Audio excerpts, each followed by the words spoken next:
Hi everybody, my name is Victoria and I'm going to talk to you a little bit about Brock Turner.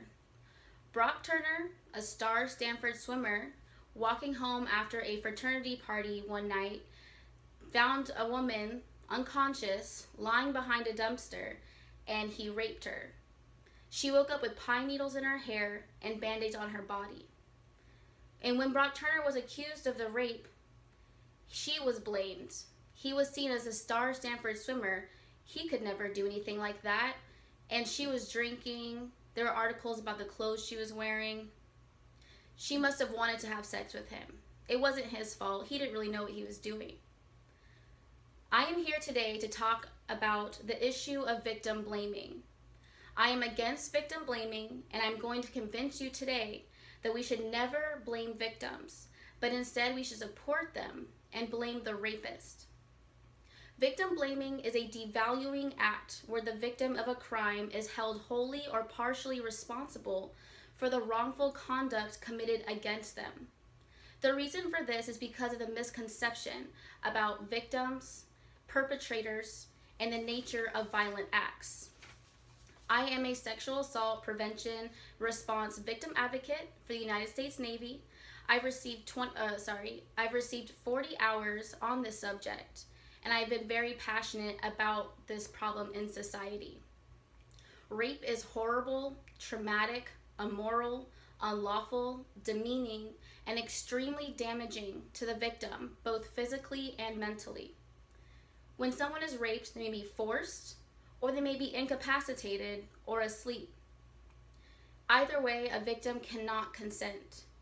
Consent can only be given by a person who possesses and exercises sufficient mental capacity to make an intelligent decision. If you are drunk, incapacitated, or asleep, you cannot give consent. And yet, the woman that Brock Turner raped couldn't give consent because she was lying unconscious behind a dumpster, yet society blamed her for her own rape. A lot of times when a victim comes forward, they are put in a negative light. Society gives reasons to blame that victim for their rape, such as the way that they were dressed, or how many drinks they had that night, or how many sexual partners they've had in their lifetime. But the truth is that none of that matters because anyone can be raped. It is not always women. Men get raped. It can be a lawyer, doctor, nurse, military personnel. It can literally be anyone. And a lot of times people blame a victim because of their clothes.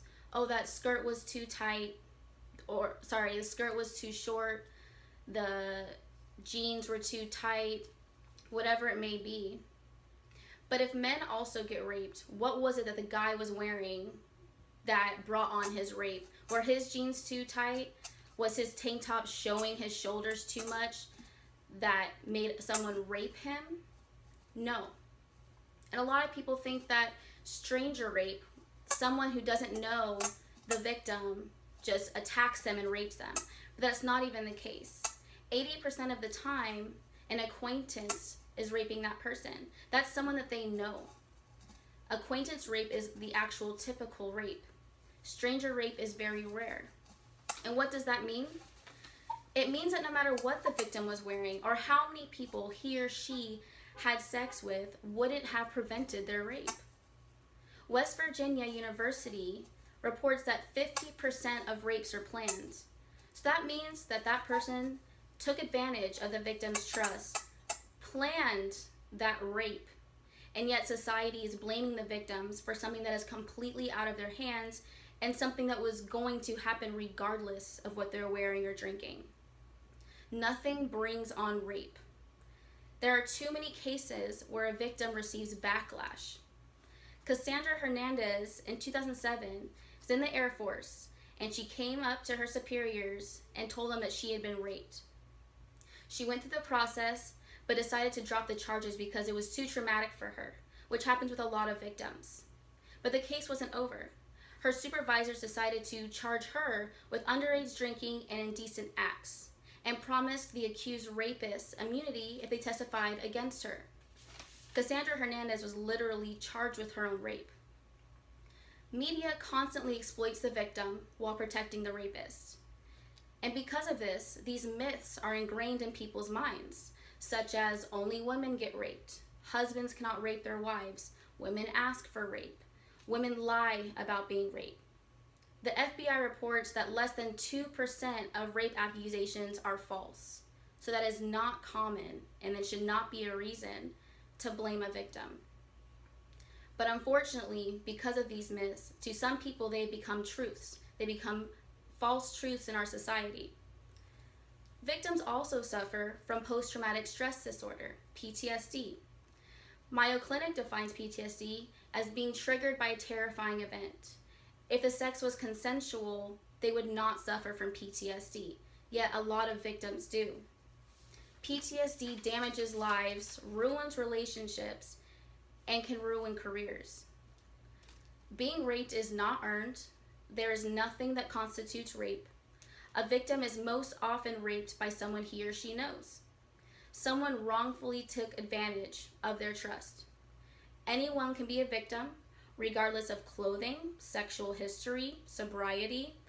It has no bearing on the fact that the rape was committed. Placing blame on a victim who was put through a traumatic event is wrong. A victim is a victim, no matter who they are. They need to be treated with compassion and respect and support. We need to seek justice for the victim and blame the rapist. As you can see, I am against victim blaming. You can make a difference though. Today I'm asking you to stop blaming the victim and educate and donate. Educate yourself, your children, your brothers, sisters, your friends. Pledge to support a culture of consent at askforconsent.org. Donate to the cause nomore.org. Imagine this situation. You're at a party with your friends, you're drinking, you're having fun, and then you see your little sister come in. She's about 2 years younger than you. You laugh, you talk, you drink together, then you part ways. She goes with her friends, you hang out with yours, and then after the party dies down, you head home, and you wake up, and you hear your sister crying. And you go in her room, and you ask her what's wrong, but she doesn't tell you, but you get it out of her. She tells you that she was raped. What is your first response going to be? Are you going to tell her, I saw what you were wearing last night, you deserved it, you earned it, the clothes were too tight, you were drinking too much, I don't feel sorry for you, you asked for the rape? No, you're going to feel anger, and you're going to want to find that guy and serve him justice. Or you're going to want to call 911 and get him arrested. Either way, you're not going to blame her for something that was taken away from her. And you would see what the world most often doesn't see. How this rape destroys a victim. How their life is never the same. And if you wouldn't blame them, why would you blame somebody else? Thank you.